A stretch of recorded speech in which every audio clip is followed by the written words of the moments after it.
जब तलक ये चांद तारे झिलमिलाते जाएंगे, तब तलक जश्ने विलादत हम मनाते जाएंगे।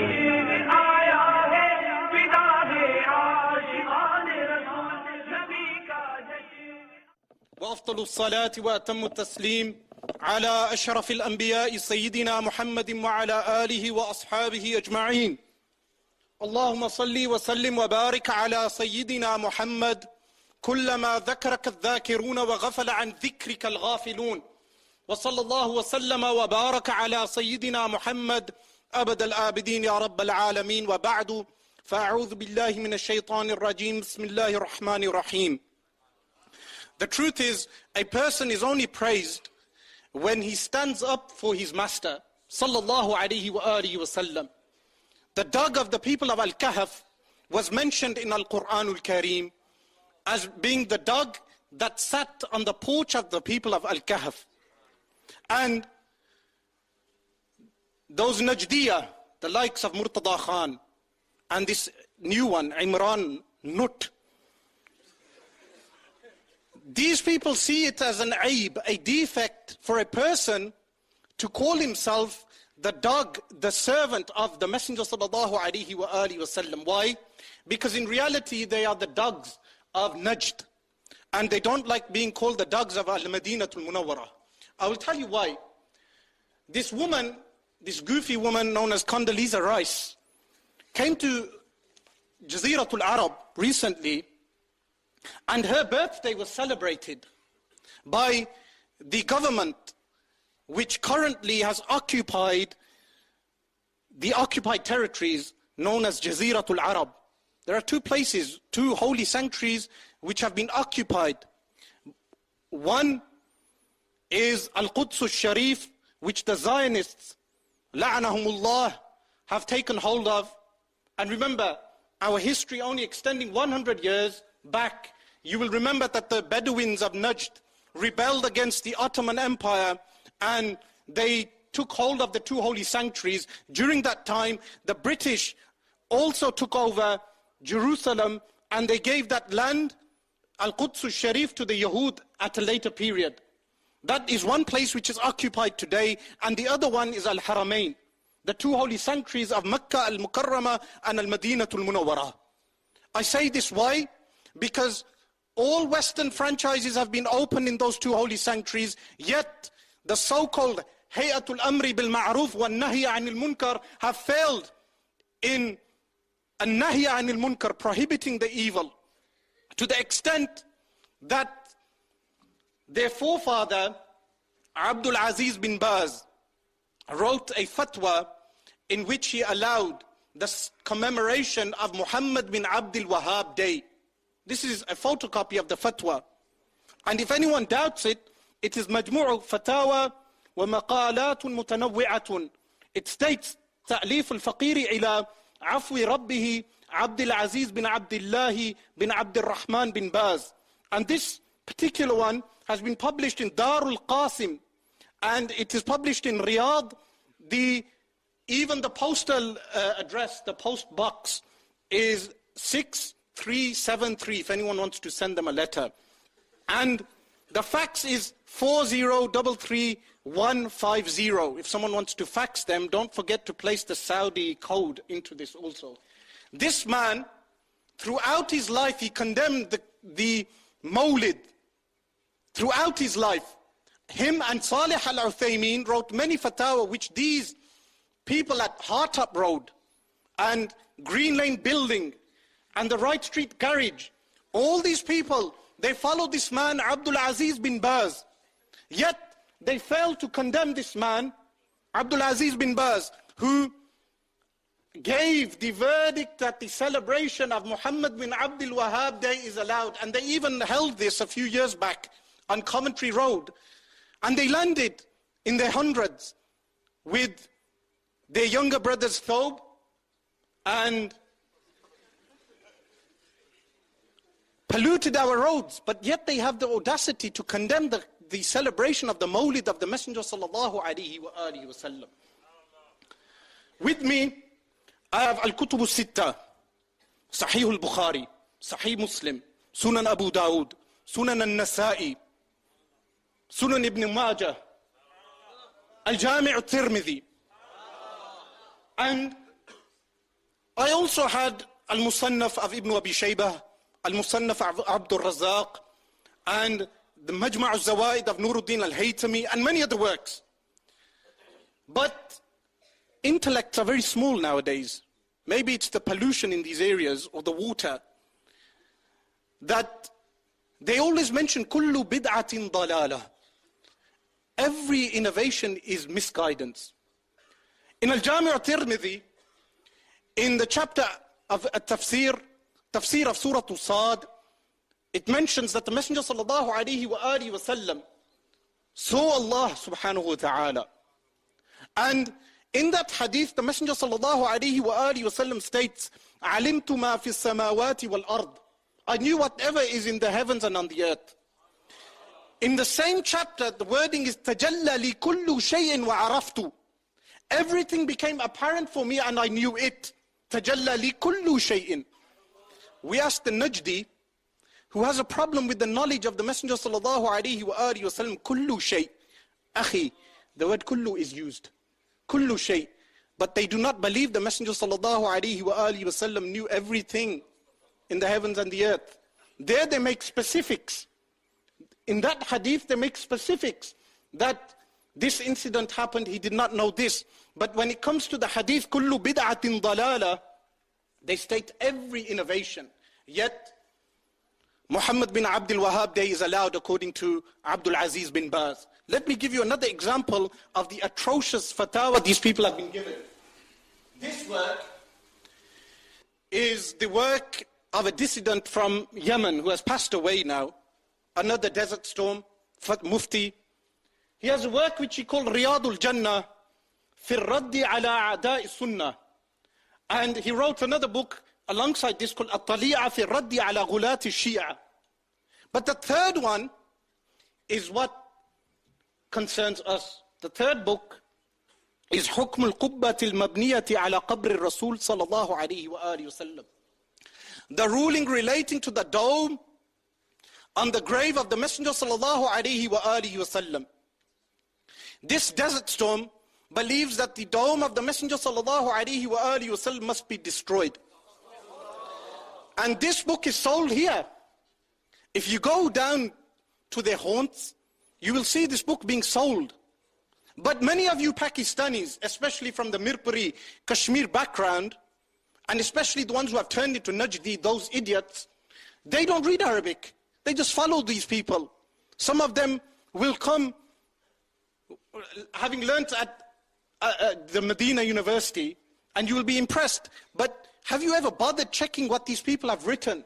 They believe that the green dome of the Messenger sallallahu alaihi wasallam must be demolished. Why? Because they believe it is bid'ah. It is innovation. Now, any one of those names, Imran, Nut, and Murtada Khan. Some people said to me, you pronounce the name of Murtada even better than he can, with the tajweed of the dad. You know this group, so-called pseudo Ahlul Hadith in the Indian subcontinent, they would promote that when you read Waladhaleen, you read it as Waladhaleen. And they accuse us of tampering with tajweed. But do you know, Shamsuddin Muhammad ibn al-Jazari, rahimahullah ta'ala, the Imam of Qira'at and Tajweed in Egypt, Al-Imam Shamsuddin Muhammad ibn al-Jazari, rahimahullah ta'ala, he has a famous poem known as Al-Jazariya. He is the Imam of Al-Qira'at and Al-Tajweed. He also celebrated Mawlid.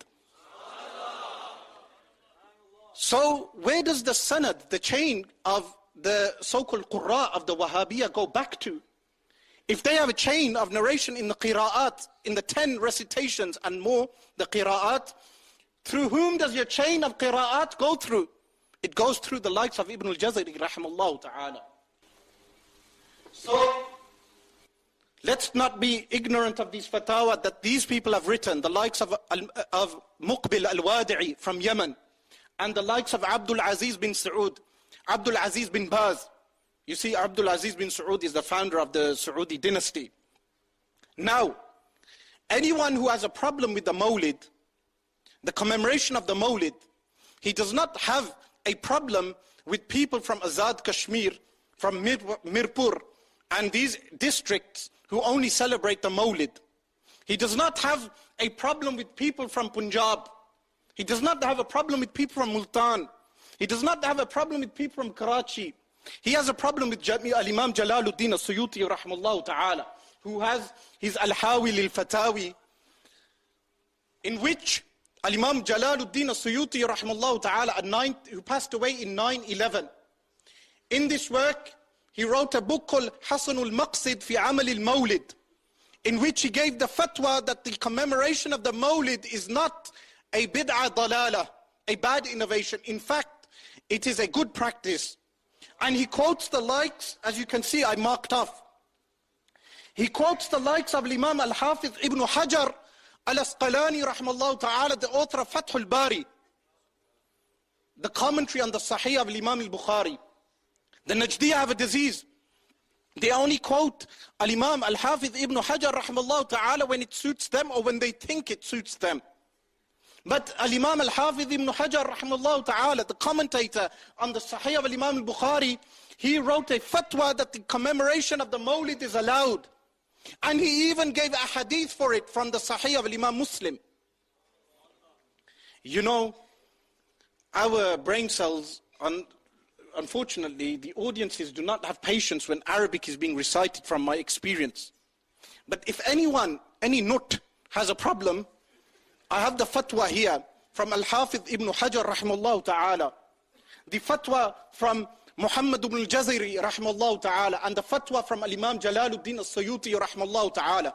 In fact, that Najdi who can refute this fatwa of Al-Imam Jalaluddin Suyuti, he must come past me first. And this is not mere talk, because Murtada, whose name I pronounce better than he does, he came to Hartop Road, and I did attend, I came.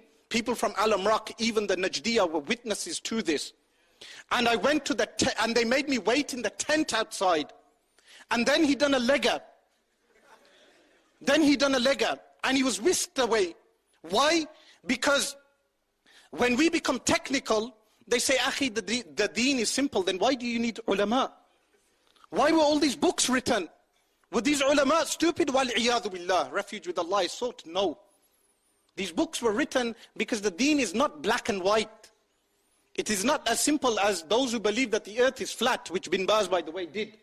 So, Al-Hawi lil-Fatawi, in this book, Al-Hafiz Ibn Hajar rahimahullah ta'ala has given the fatwa that Mawlid, the commemoration of Mawlid, is a good practice. Al-Imam Muhammad ibn al-Jazari rahimahullah ta'ala has given the fatwa that Mawlid is a good practice. Al-Imam Jalaluddin As-Suyuti rahimahullah ta'ala has given the fatwa that the Mawlid is a good practice. The verse that was recited, Ruh al-Ma'ani, قُلْ بِفَضْلِ اللَّهِ وَبِرَحْمَتِهِ فَبِذَلِكَ فَلْيَفْرَحُوا هُوَ خَيْرٌ مِمَّا يَجْمَعُونَ. This verse in Al-Quran Al-Kareem say that with the bounty of Allah and His mercy, let them show joyous celebration. فَلْيَفْرَحُوا. If someone contests the translation of فَلْيَفْرَحُوا, after telling me what sigha this word is, he must show me the translation of this from Mufradatu Al-Fadhi Al-Quran. And then we can continue discussion. In this work, Ruh al-Ma'ani, now this is one tafsir work.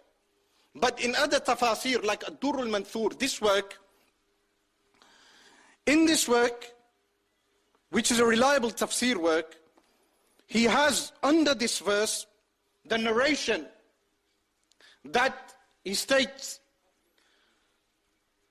أخرج أبو الشيخ عن ابن عباس, from who? Sayyiduna Abdullah bin Abbas radiyallahu anhuma, who is the cousin of the Messenger sallallahu alaihi wasallam, regarding whom Rasulullah sallallahu alaihi wasallam said, Allahumma faqihhu fi din wa allimhu at-ta'wil.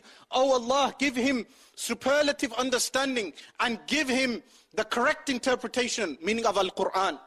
He states, أن الفضل العلم وَالرَّحْمَةَ مُحَمَّدٌ صَلَّى اللَّهُ عَلَيْهِ وَآلِهِ وَسَلَّمَ. He states that the rahmah in this verse is referring to Rasulullah sallallahu alayhi wa alihi wasallam.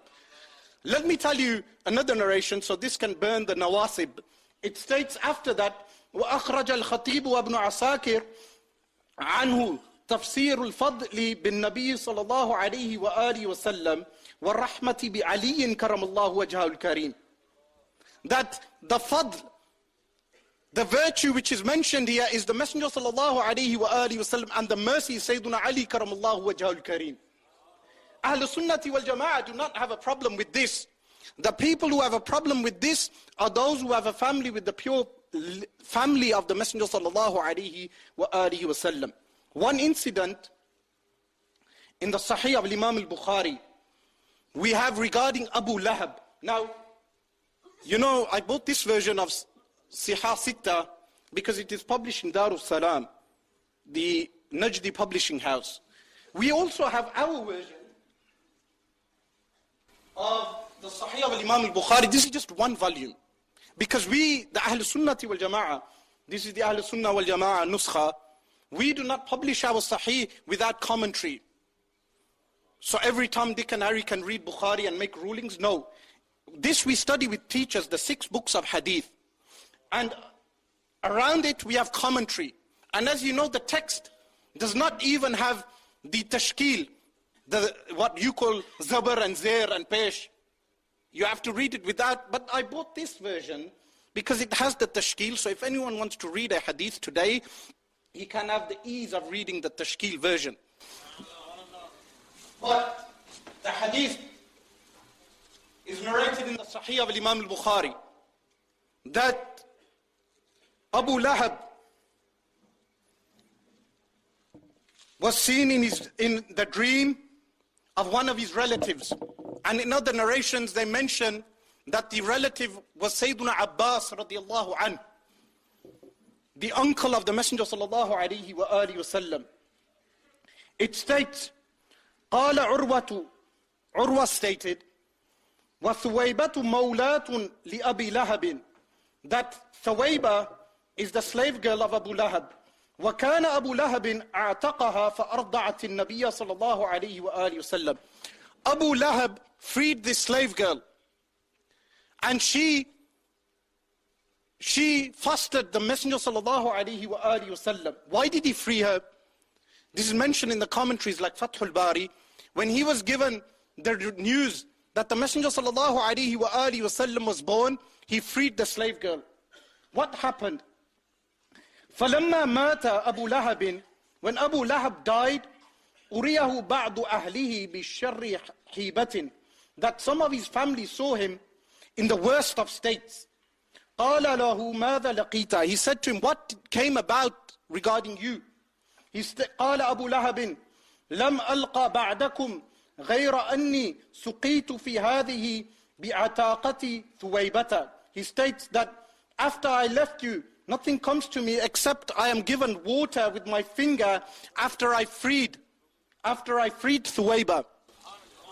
The background to this, Fathul Bari and Umdatul Qari, the commentaries, the reliable commentaries of the Sahih of Imam al-Bukhari, you will find in these reliable commentaries that they mention the background to this was that he freed her when the news of the birth of the Messenger sallallahu alaihi wasallam was brought to him.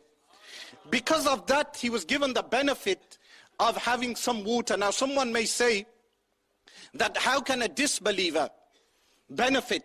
Remember Abu Talib. Some people hold the opinion that Abu Talib passed away on disbelief. The Messenger sallallahu alaihi wasallam states that I took him out of the depths of hellfire and brought him to the shallow parts of the hellfire. This was regarding Abu Talib. In the same way, in Umdatul Qari and in Fathul Bari, both of these works, the authors Al-Hafiz ibn Hajar rahmallahu ta'ala and Al-Imam Al-Aini rahmallahu ta'ala, Badruddin Al-Aini rahmallahu ta'ala, this author passed away in 855 and this one passed away in 856 Al-Hijri. Both of them state that the only way a kafir, a disbeliever, can benefit is when it is specific to Rasulullah sallallahu alaihi wasallam. Meaning if they do something which is in the favor of Rasulullah sallallahu alaihi wasallam, they will benefit from this action like Abu Lahab did. So what thought regarding the one who is a Muslim and he commemorates the Mawlid of the Messenger sallallahu alaihi wasallam, especially in an age where people are drawing cartoons of our Messenger sallallahu alaihi wasallam and insulting him openly, the likes of Salman Rushdie la'natullahi alayhi. Then we have a hadith in the Sahih of Imam Muslim rahimahullah ta'ala, in which the Messenger sallallahu alaihi wasallam is asked regarding the day of Monday, why he fasts on the day of Monday. The hadith is عن أبي قتادة الأنصاري رضي الله عنه أن رسول الله صلى الله عليه وآله وسلم سئل عن صوم الاثنين فقال فيه ولدت وفيه أنزل علي. In the Sahih of Imam Muslim, it states that the Messenger sallallahu alaihi wasallam was asked, why does he fast on the day of Monday? The Messenger sallallahu alaihi wasallam replied that on the day of Monday I was born, and on the day of Monday the Quran was revealed upon me. Showing out of thankfulness, the Messenger sallallahu alaihi wasallam fasted out of thankfulness for his birth. So if this shukr, thankfulness, is shown by Muslims by fasting or by doing any other way which Allah subhanahu wa ta'ala has allowed in Sharia, no one can prohibit it. This is why the Messenger sallallahu alaihi wasallam said in the hadith narrated by Imam al-Hakim in al-Mustadrak, مَا سَكَتُّ عَنْهُ عَفْوٌ, whatever I stayed silent regarding it is forgiven. So if someone decides to commemorate the birth of the Messenger sallallahu alaihi wasallam by conducting gatherings throughout the year, and more specifically on the 12th of Ar-Rabi', then this is allowed in the Shari'atul Islamiyah, and this is the fatwa of Imam Jalaluddin al-Suyuti rahmallahu ta'ala, Imam al-Hafiz ibn Hajar rahmallahu ta'ala, and even al-Hafiz ibn Hajar al-Makki rahmallahu ta'ala. Then with regard to the Laylatul Isra wal Mi'raj, when the Messenger sallallahu alaihi wasallam ascended on Laylatul Isra wal Mi'raj, he sallallahu alaihi wasallam was told by Sayyiduna Jibreel alayhi salam to pray 2 cycles of prayer. After finishing, Sayyiduna Jibreel alayhi salam said, do you know where you have prayed? And the full narration is in Sunan al-Nasa'i.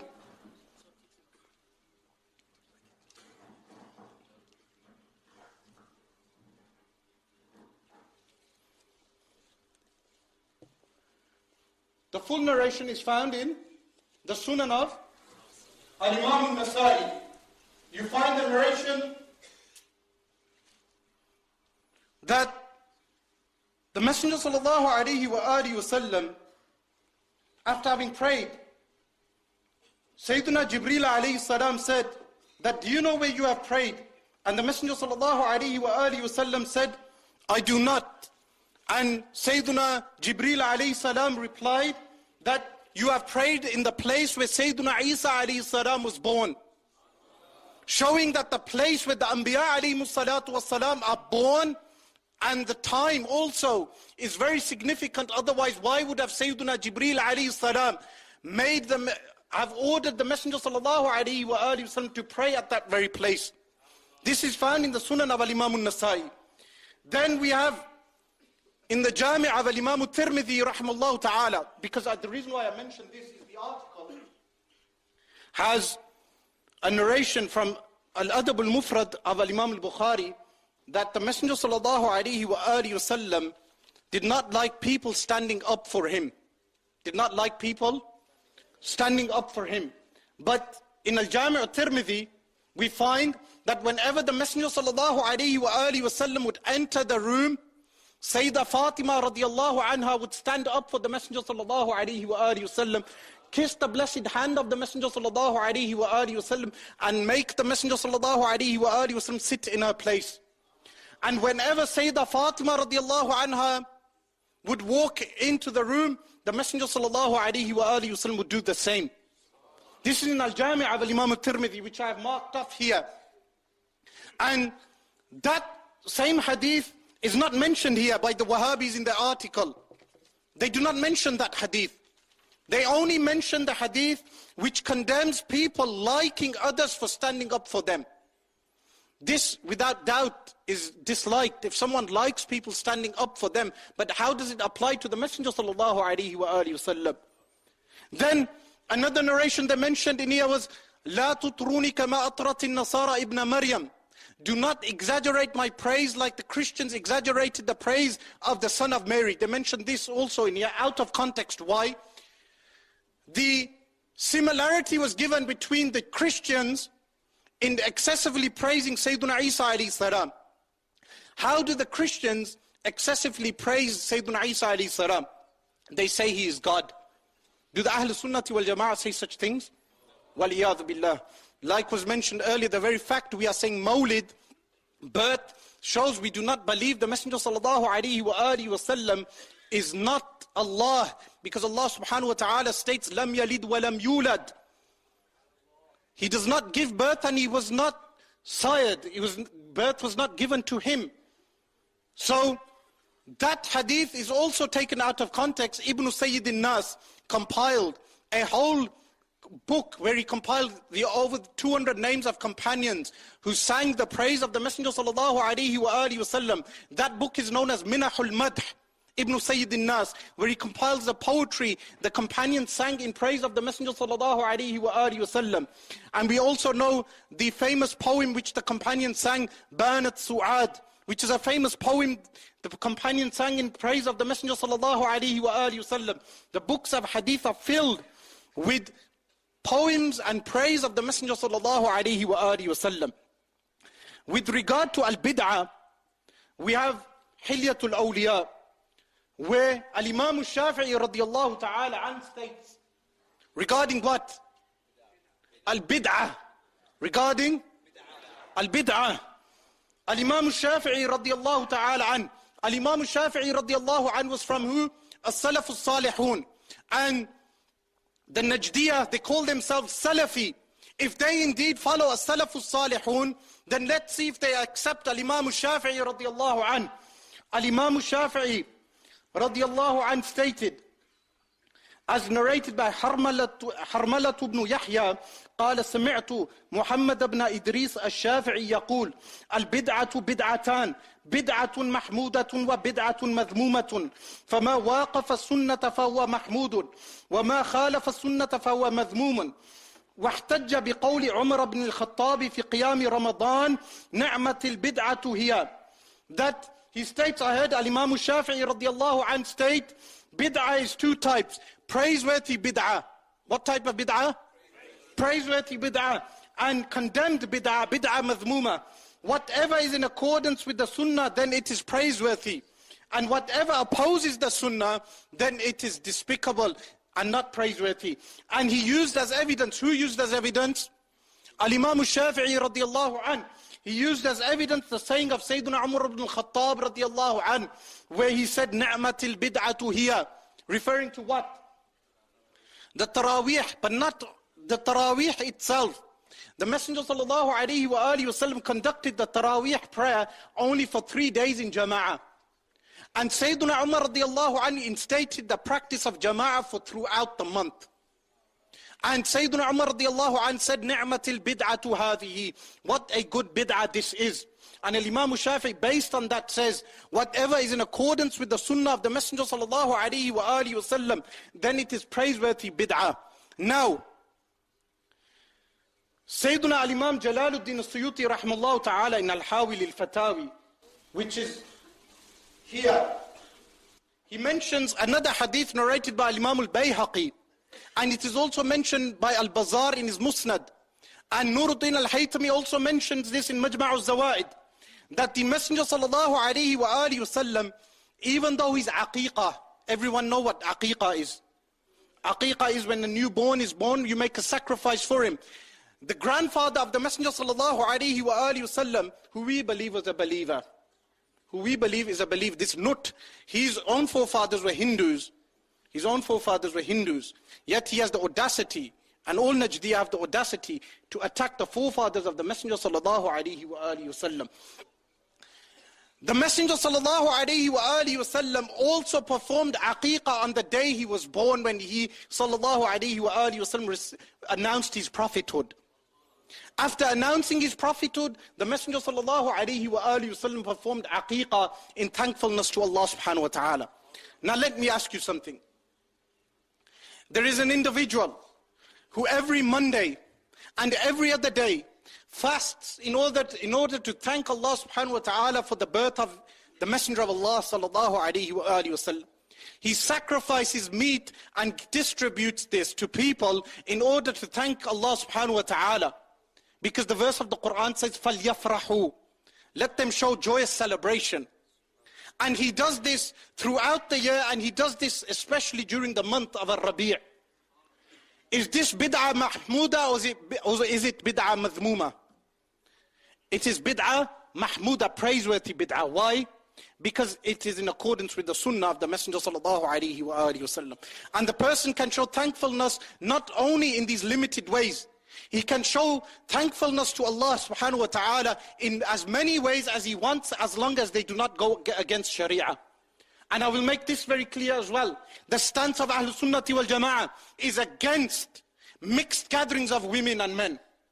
The stance of Ahlul Sunnati wal Jama'ah is against those practices which are specific to the Jews and Christians. Because the Messenger sallallahu alayhi wa alihi wasallam said, as narrated by Imam Abu Dawood, "Man tashabbaha biqawmin fahuwa minhum." Whoever imitates a people, he is from amongst them. So we condemn those practices. But as the Messenger sallallahu alaihi wasallam, when he came to Al-Madinatul Munawwarah, he saw that the Jews were fasting on the 10th of Muharram. And the Messenger sallallahu alaihi wasallam said, "Nahnu awla bi Musa." We have a more right to Musa alayhi salam. What is the difference between this and Christmas? We condemn those so-called Ahlul Sunnah. They are not Ahlul Sunnah. Anyone who celebrates Christmas is not Ahlul Sunnah wal Jama'ah. Why is Christmas condemned?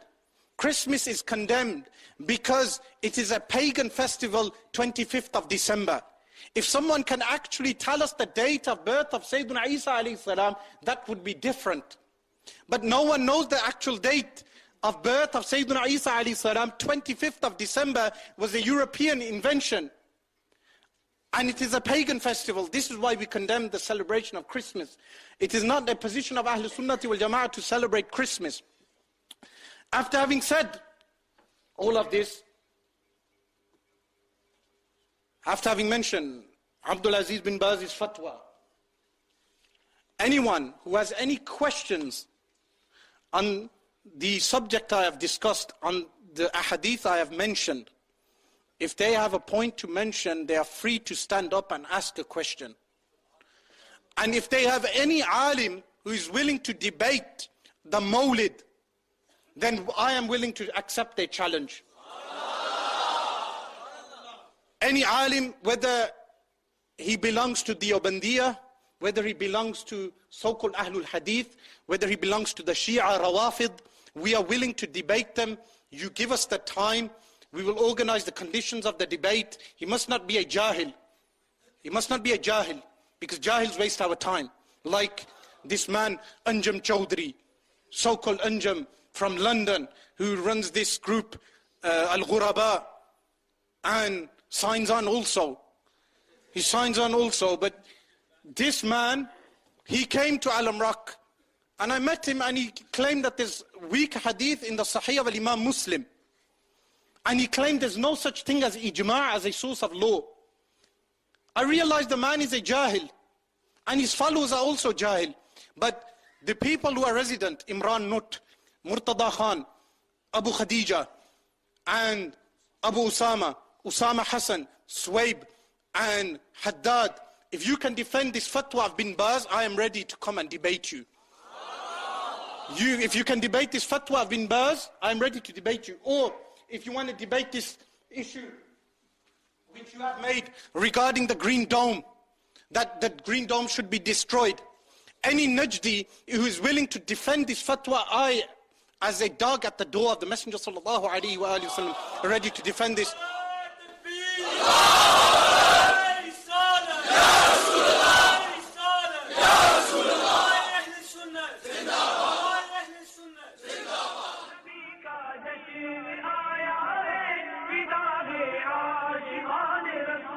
जब तलक ये चांद तारे झिलमिलाते जाएंगे, तब तलक जश्ने विलादत हम मनाते जाएंगे।